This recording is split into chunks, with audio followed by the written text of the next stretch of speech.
Good evening, everybody. I'm going to continue my video series on amp, watt, and volt, as you can see right here. And I'm going to talk this time about Volt, or a guy by the name of Volta, which we got to talk about.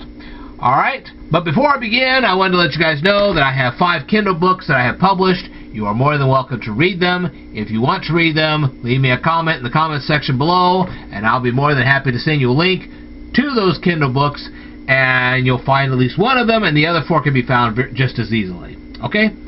So anyway, I'm conducting a live stream right now. That's why you're seeing me at an angle. Let's just get into this, shall we? Alright.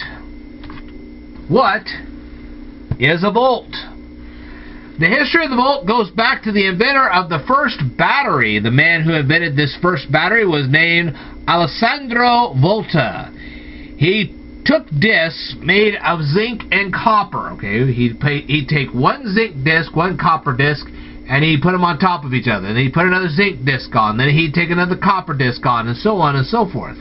It'd be like your CD spindle that you see in your you have those compact disc spindles or your DVD spindles. There you go, same type of concept. But between the zinc and the copper discs, what he would do is put a piece of cardboard between them, and he'd soak them in the special solution. I believe it was brine solution, if I remember right. And he would put a zinc disc, piece of cardboard, copper disc, cardboard, zinc disc, cardboard, copper disc. You get the idea. Okay? Alright. This formed the first battery. Not long after the two gentlemen coined the word volt okay. Well, I forgot to list the names of the two gentlemen. There were two gentlemen that coined the word volt in honor of Alessandro Volta. Their names were Latimer Clark and Charles Bright. Forgot to say that at the beginning, but okay. I don't know all the details of why they coined the word volt. If you know the answer to that, you can leave down here in the comments section below. But I do know that there was a meeting of the British Association in a place called Manchester. And I believe that was Manchester, England, if I recall correctly. It was there that the word volt was first established. I'm presuming that the web article below could shed some light on the subject. Yes, I'm going to put a link to a web article down here below in the description box, so you can read that for yourself.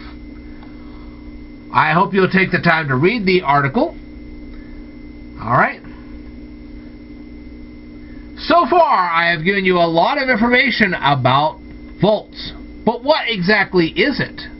If you'll recall from previous videos, I stated that electrons flow through a wire in one direction. And when electrons flow through a wire, current flows in the opposite direction. A volt is the force that pushes the electrons through the wire.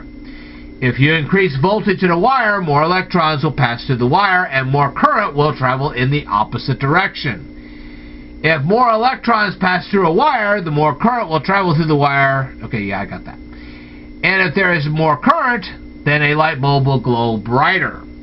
So if you got more electrons flowing through a wire one way and current going the other way, then the more current, the brighter the light bulb will actually be. So there you go. Alright, if you have any questions, feel free to leave them down here in the comment section below. I will tell you more in a future video, so I'd like for you to stay tuned.